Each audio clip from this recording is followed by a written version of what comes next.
How are you everyone? Today we are going to learn about the Carnot cycle. The Carnot cycle is given by Sir Nicholas Leonard Sadi Carnot in 1824.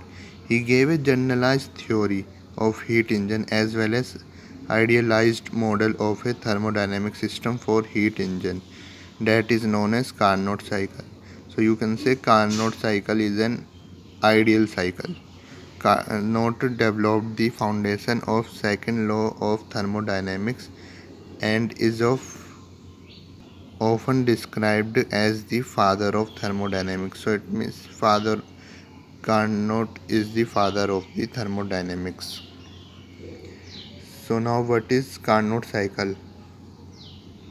Carnot cycle analyze the function of an engine with Sir Carnot have analyzed the function of an engine with the following features.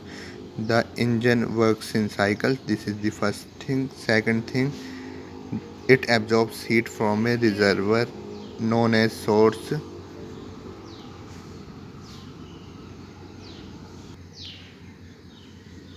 Third thing is that it does some work out of heat absorbed. Fourth thing about the Carnot cycle is that it returns the unused part of the heat to another reservoir known as sink. Finally, it returns to its original state. This is the fifth feature. So, such an engine is known as Carnot engine. The temperature of the source is higher than that of sink, which the temperature of source can be written down as Th or as well as the sink temperature is known as Tc. So here one important thing, the source and sink are assumed to be of infinite heat capacity, that is the temperature of the source, and the sink are not affected by a small amount of heat exchange. Carnot showed that entire universe of the heat absorbed cannot be converted into work in a cyclic process no matter how ideal the heat engine is. He deducted that only a fraction of total heat absorbed is converted into work, and this fraction is known as efficiency of the Carnot cycle. So now the Carnot cycle consists of the following four processes. First one, a reversible isothermal gas expansion process. In this process, the ideal gas in the system absorbs Q heat amount of heat from a heat source at a high temperature T high, expand and does work on surroundings. Now the second one comes is reversible process. Adiabatic gas expansion in this system. It is thermally insulated gas continues to expand and do work on surrounding, which cause system to cool down the temperature. Now the third one comes in a reversible isothermal gas expansion process. In this process surroundings do not work. So in this process surroundings do work to the gas at T low and cause a loss of heat Q out. A reversible adiabatic gas compression process in this system is thermally insulated. Surroundings continue to do work to the gas, which causes temperature to rise back to T high. Expression for step 1. Step 1 means a reversible isothermal gas expansion process. W1 equal minus QH equal nRT high ln V1 upon V2. On rearranging and neglecting minus sign, we get nRT high log V2 upon V1. Their position will change inside the natural log. Now for expression for step 2, it means reversible process adiabatic gas expansion. NCV work done equal NCV T low minus T high. Expression for step 3, same like the first, only difference is that in place of V2 and V1 we will take V4 and V3.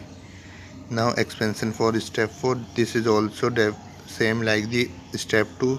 The only difference is that T high will come before the T low and T low will come with minus sign, where in this T high came with the minus sign.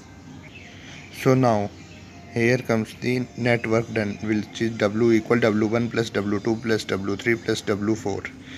So W equal minus nRT high natural log V2 upon V1 minus nRT low natural log V4 upon V3, which is equal to, by for neglecting minus sign, nRT high natural log V1 upon V2 plus nRT low natural log V3 upon V4.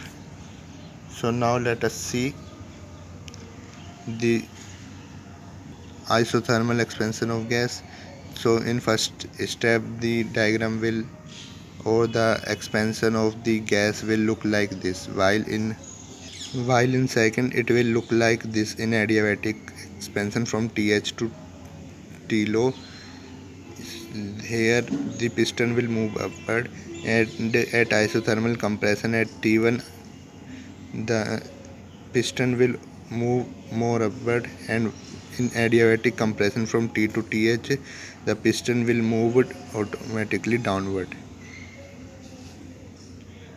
So this is the explanation of those 4 steps by the diagram. Now here comes for the PV diagram.